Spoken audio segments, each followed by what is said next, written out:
우리는 흔히 이런 질문을 떠올립니다. 내가 바라보는 순간 세상은 비로소 존재하게 되는 것일까요? 아무도 보지 않는 숲속에서 나무가 쓰러진다면 그 소리는 과연 실제하는 것일까요?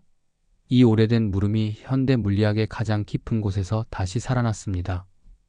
바로 양자역학의 세계에서입니다. 과학자들은 발견했습니다. 아주 작은 입자의 세계에서는 관찰하는 행위 자체가 결과를 바꾼다는 놀라운 사실을요. 그렇다면 자연스럽게 이런 주장이 등장했습니다. 의식을 가진 존재가 바라볼 때 비로소 현실이 확정된다는 것입니다. 먼저 이 주장이 정확히 무엇을 말하는지 살펴보겠습니다. 의식 개입 가설이란 관찰자, 즉 의식을 가진 존재가 양자계의 파동함수를 실제로 붕괴시키고 그로 인해 특정 물리적 결과가 현실로 확정된다는 주장입니다. 쉽게 말하면 아무도 보지 않는 세계에서 입자는 여러 가능성이 겹쳐진 상태로 존재하다가 의식이 있는 존재가 관찰하는 순간 비로소 하나의 현실로 결정된다는 것입니다. 이 관점은 갑자기 등장한 것이 아닙니다. 수십 년의 역사를 가지고 있습니다. 수학자이자 물리학자인 폰 노이만은 양자역학의 측정 과정을 수학적으로 분석하면서 파동함수의 붕괴를 설명하기 위해 결국 관찰자의 의식까지 고려해야 한다는 논리 구조를 제시했습니다. 이후 노벨 물리학상을 받은 위그너는 한 걸음 더 나아가 의식이야말로 물리적 현실을 확정짓는 근본 요소라는 주장을 펼쳤습니다. 현대에 이르러서는 수학자 펜로즈와 마취과 의사이자 신경과학자인 하메로프가 이 논의를 더욱 구체적으로 발전시켰습니다. 이들은 뇌 안의 신경세포 속에 있는 미세소관이라는 아주 작은 단백질 구조물에서 양자 과정이 일어나고 바로 그 과정이 의식을 만들어내며 그 의식이 다시 물리적 결과에 관여한다는 이른바 조율된 객관적 붕괴 이론을 제안했습니다. 그렇다면 이 주장을 지지하는 사람들은 어떤 근거를 내세울까요? 첫 번째는 철학적이고 논리적인 근거입니다. 양자역학의 측정 문제, 즉 관찰 행위가 결과를 결정한다는 실험적 사실에서 출발합니다. 이중 슬릿 실험을 떠올려 보시기 바랍니다. 입자는 관찰하지 않을 때 파동처럼 두 슬릿을 동시에 통과하지만 관찰하는 순간 입자처럼 하나의 경로만 선택합니다. 지지자들은 이 현상을 설명하려면 결국 관찰 주체의 본질, 즉 의식을 논의에 포함해야 한다고 주장합니다. 단순한 기계 장치가 아니라 의식이 있는 존재의 인식이 결정적이라는 것입니다. 두 번째는 실험적 유사성에 대한 주장입니다. 미국 프린스턴 대학교의 연구팀은 수십 년에 걸쳐 사람의 집중된 의식과 감정이 난수 발생기의 통계적 출력에 미세하지만 반복적인 편차를 만들어낸다는 결과를 보고했습니다. 또한 세계적으로 감정적 충격을 주는 사건이 발생할 때 전 세계에 분산된 난수 발생기들이 동시에 이상한 통계적 패턴을 보인다는 지구 의식 프로젝트의 보고도 이어졌습니다. 지지자들은 이러한 결과들이 작지만 의미 있는 신호이며 의식이 물리적 현실에 실제로 영향을 준다는 징후라고 해석합니다. 세 번째는 뇌 안의 양자 메커니즘에 대한 주장입니다. 펜로즈와 하메로프의 이론에 따르면 신경세포 안의 미세소관에서 양자 상태가 유지되고 그 상태의 붕괴가 의식적 경험의 순간과 연결된다고 합니다.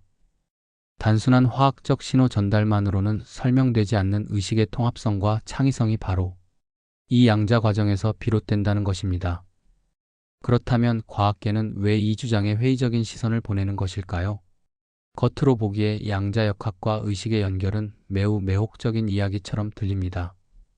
하지만 현대 물리학과 신경과학의 관점에서 이 주장을 들여다보면 넘어야 할 산이 한두 개가 아닙니다.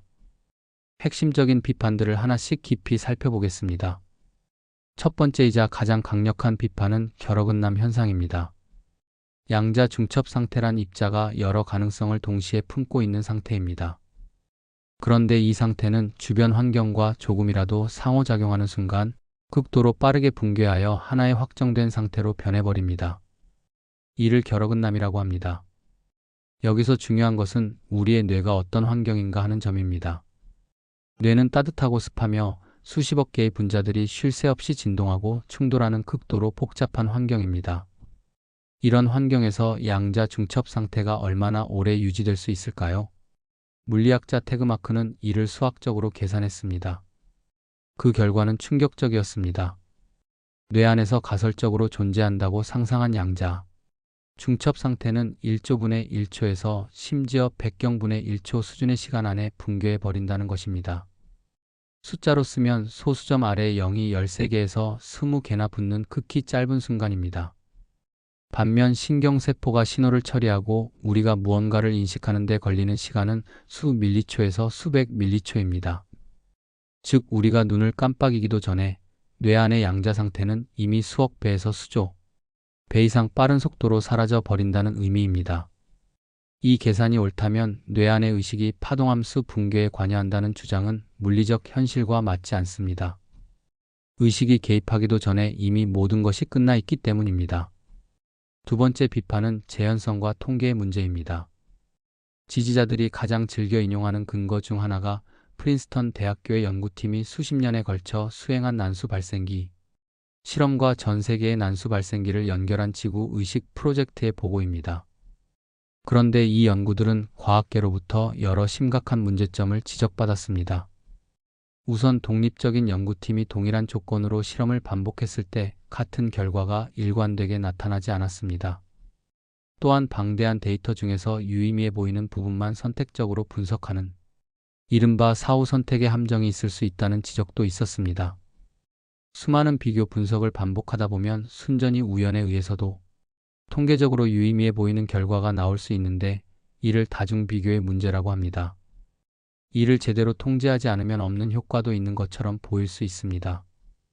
더 나아가 데이터를 수집하고 처리하는 과정에서 연구자가 의도하지 않더라도 기대하는 방향으로 결과가 기울 수 있는 편향이 개입할 여지가 있다는 점도 비판의 대상이 되었습니다. 과학적 주장이 신뢰를 얻으려면 실험 방법과 분석 기준을 결과를 보기 전에 미리 공개 등록하고 서로 독립적인 여러 연구팀이 대규모로 반복 검증하는 엄격한 절차를 거쳐야 합니다. 현재까지 의식 개입 효과는 그 기준을 충족하는 수준의 증거를 제시하지 못했다는 것이 비판적 연구자들의 공통된 평가입니다. 세 번째 비판은 관찰자를 굳이 의식으로 볼 필요가 없다는 해석의 문제입니다.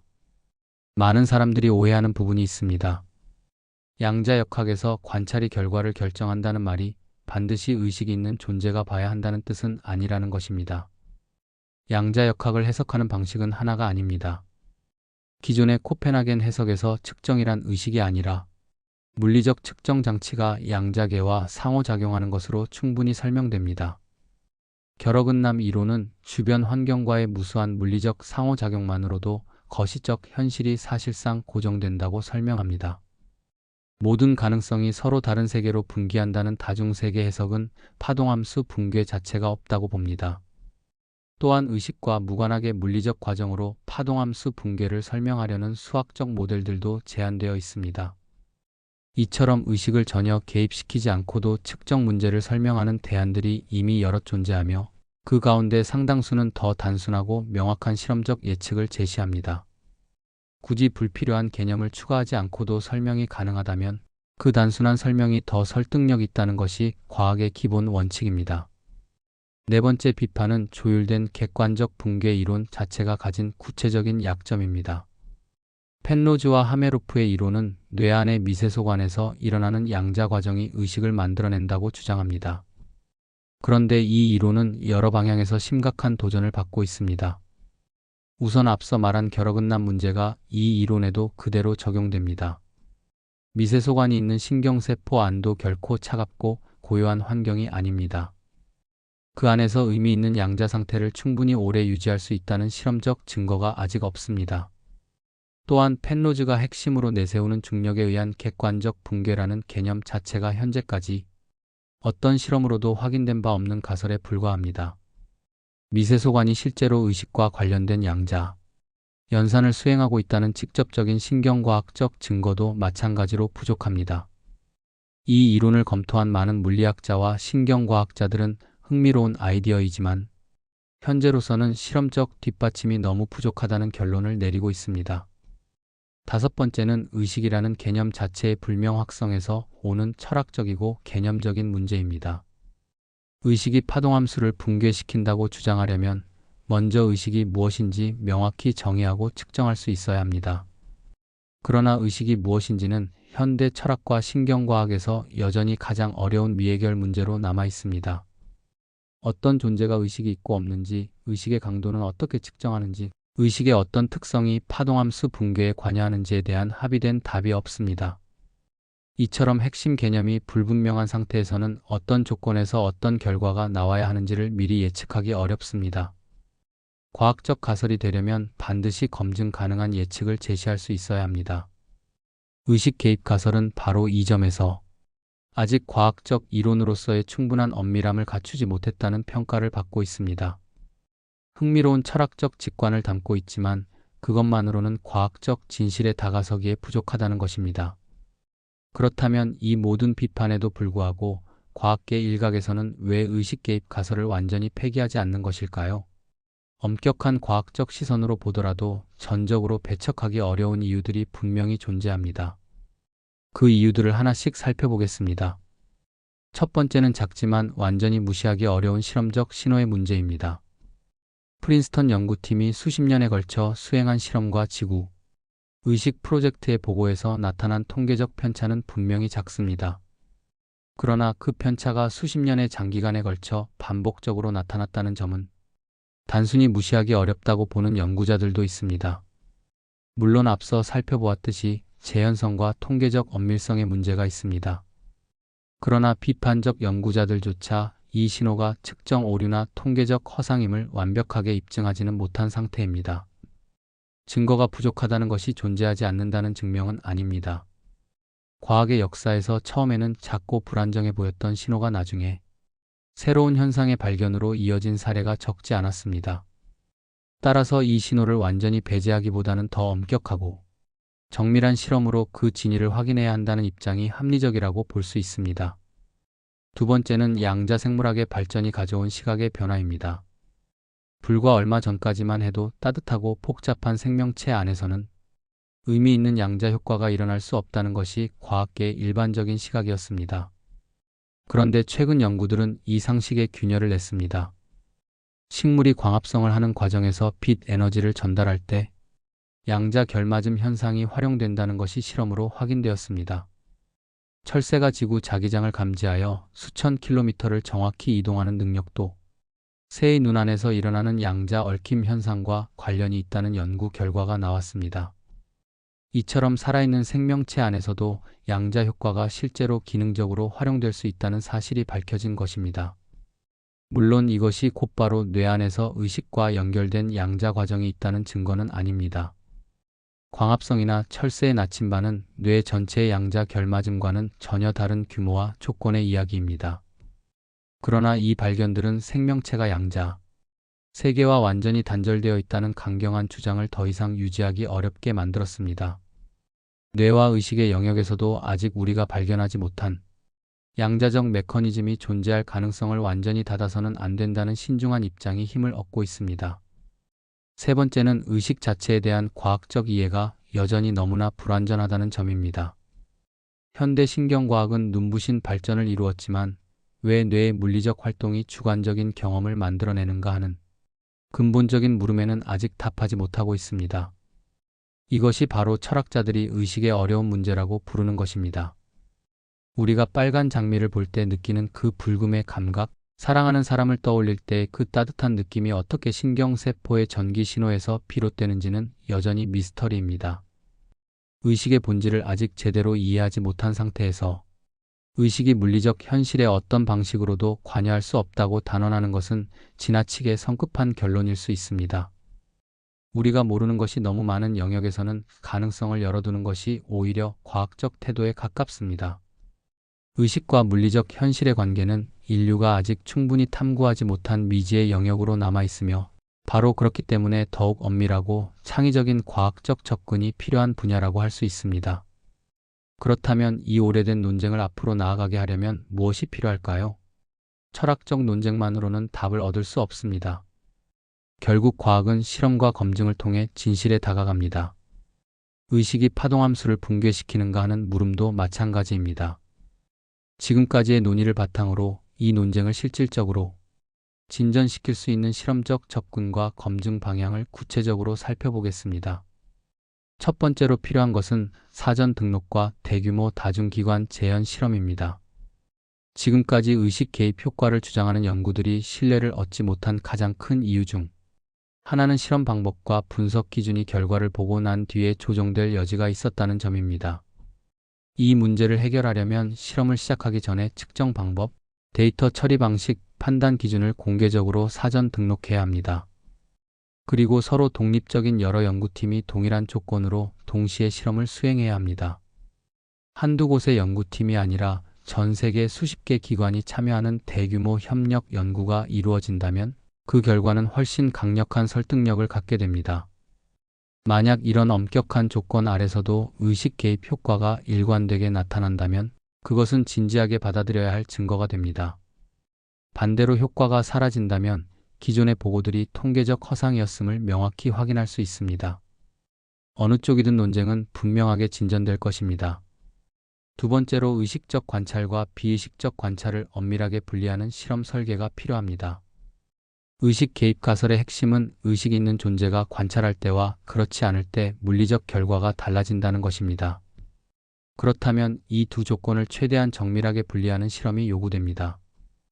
예를 들어 완전히 동일한 물리적 측정 장치를 사용하되 한 조건에서는 의식이 있는 관찰자가 실시간으로 결과를 인식하고 다른 조건에서는 결과가 기록은 되지만 어떤 의식이 있는 존재도 그것을 인식하지 않는 상황을 만드는 것입니다.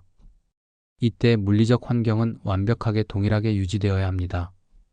온도, 습도, 전자기적 환경, 측정, 장치의 상태까지 모두 동일한 조건에서 오직 의식의 개입 여부만 달라지도록 설계해야 합니다.